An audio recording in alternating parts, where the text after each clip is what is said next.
Hi, my name is Sophie Armstead, and I'll be performing a piece from Pretty Theft by Adam Simkowitz. I know you're probably mad at me for leaving before the funeral, but I just can't do it. My whole body itches and it won't stop until I get in a car and I can't see this house or this town or this state from the rearview mirror. This way is better. This way I'll come back from my trip and go straight to school. You won't have to look at me or think about me. You can tell people you have a daughter, but you won't have to talk to me on the phone or see me on the couch. I'll be the low-maintenance daughter, just like you always wanted. I'm going to go, and I know someday you're going to want to talk to me again, maybe after I graduate and get a job and buy a house and get married and have my own daughter. And then you can talk to her and be her favorite, and we can pretend like you were a really great mother. She won't know, and I don't have to tell her.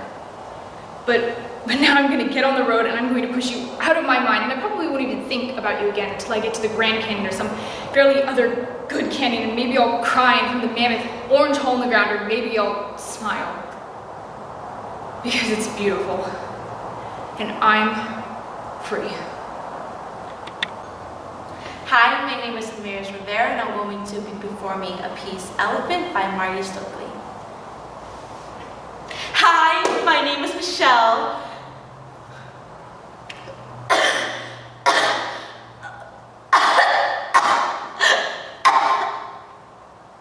Just kidding. No, really thrilled to be here. What do you want to know? What do you want me to say?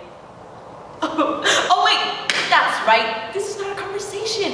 It's a session. This is my time to share with complete strangers how I feel. Well, I feel like talking about trees. How do you feel about them? Wait, don't speak. Let me. My fascination stems about this one tree. Stems. Crowd. Well, it's gigantic and it's right outside my bedroom window. Sometimes I feel like it wants in my perfect pink and white stripped room. My room is perfect not just because it's everything I want, it's just perfectly planned. The bedroom, the window seat, the balloon shades, my stuffed animals. I have even more stuffed animals under my bed. I have a guilt about suffocating them though. I feel... Doesn't matter. They don't match. They really don't. Well, it can't fall now because I just predicted it. What you think happens never does. It's a relief. You can't know it all. I just feel like in my movie, that's what will happen. There'll be a huge thunderstorm with lightning, and my tree will be crushed.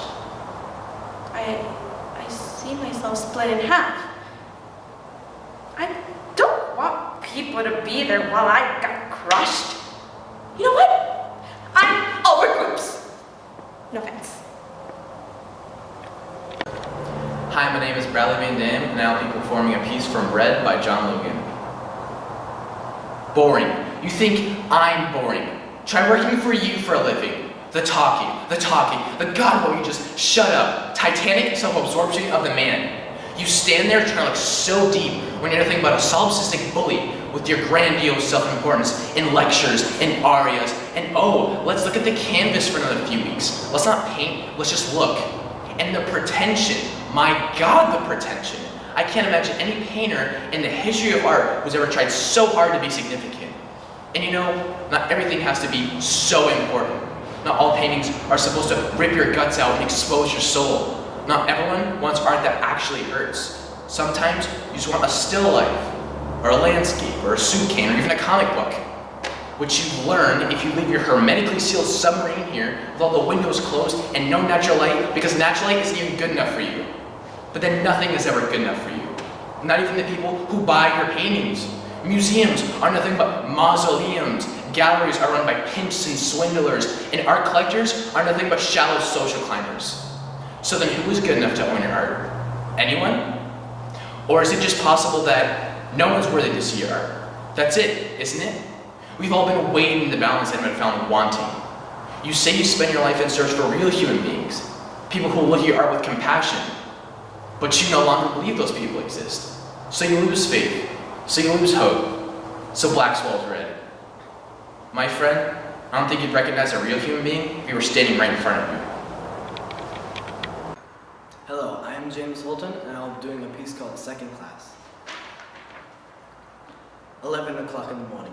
A cold sweat came over me as I looked down at my SAT exam.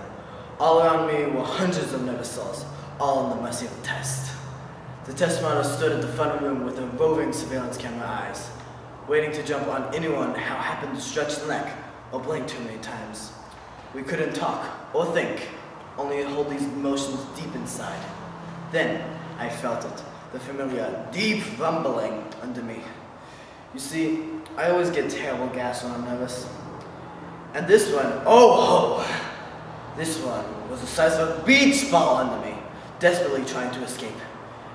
The pressure started to expand me. It was unbelievable.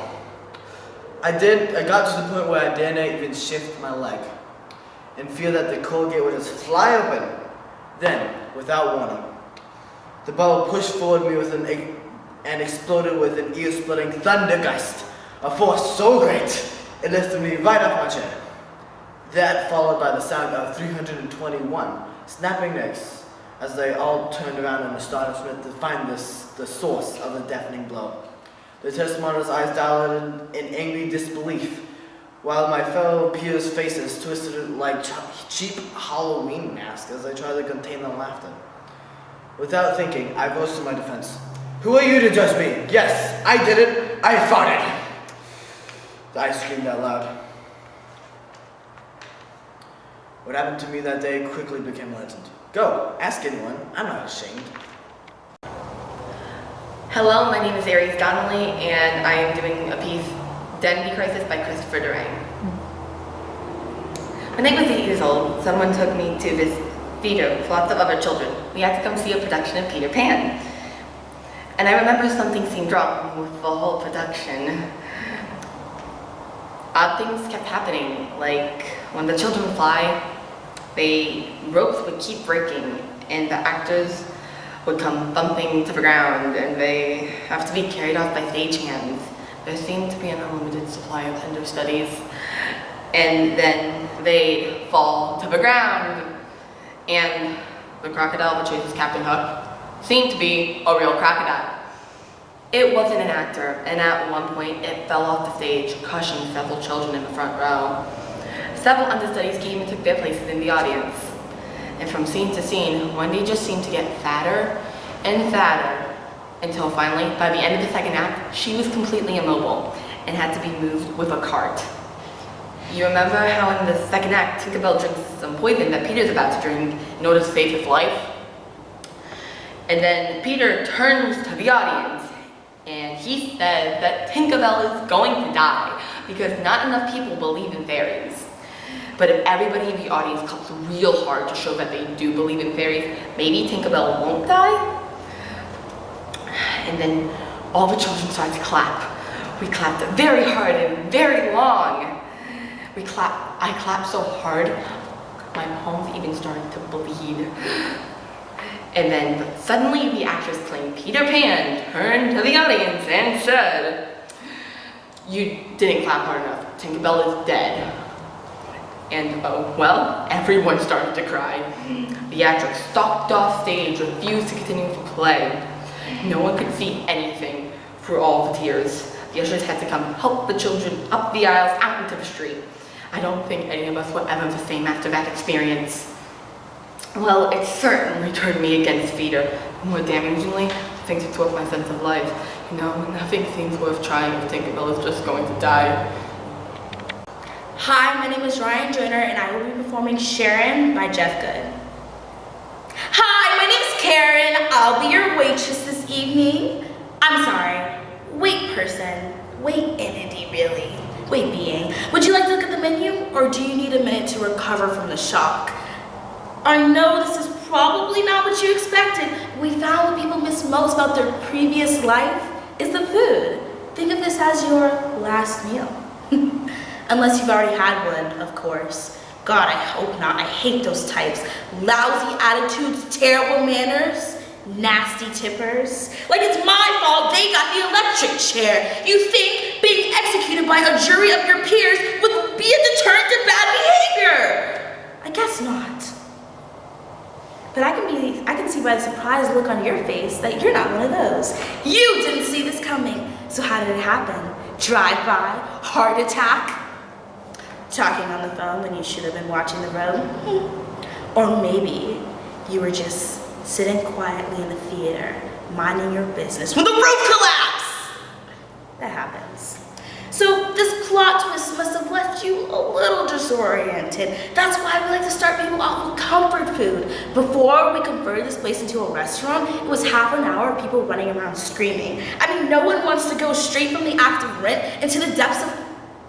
Not that that is where you're going.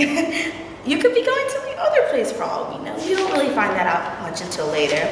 In the meantime, relax. Sit back, have a bite to eat. We have pretty much everything. Except low fat, low cal, and low cholesterol. I mean, at this point, what's the point? I say live a little. We have a wonderful fettuccine alfredo that is to die for. And our desserts are absolutely sinful. It's a little dead humor, good for the digestion. So can I start you off with an appetizer, or do you still need a minute? I mean, that's why they call us the wait staff. We have all the time in the netherworld. Not that that's where you're going. I'm sorry, I did it again. I shouldn't even joke. Honestly, don't even worry about that. Where you're going hasn't even been decided yet. You find that out later, after we see how you tip.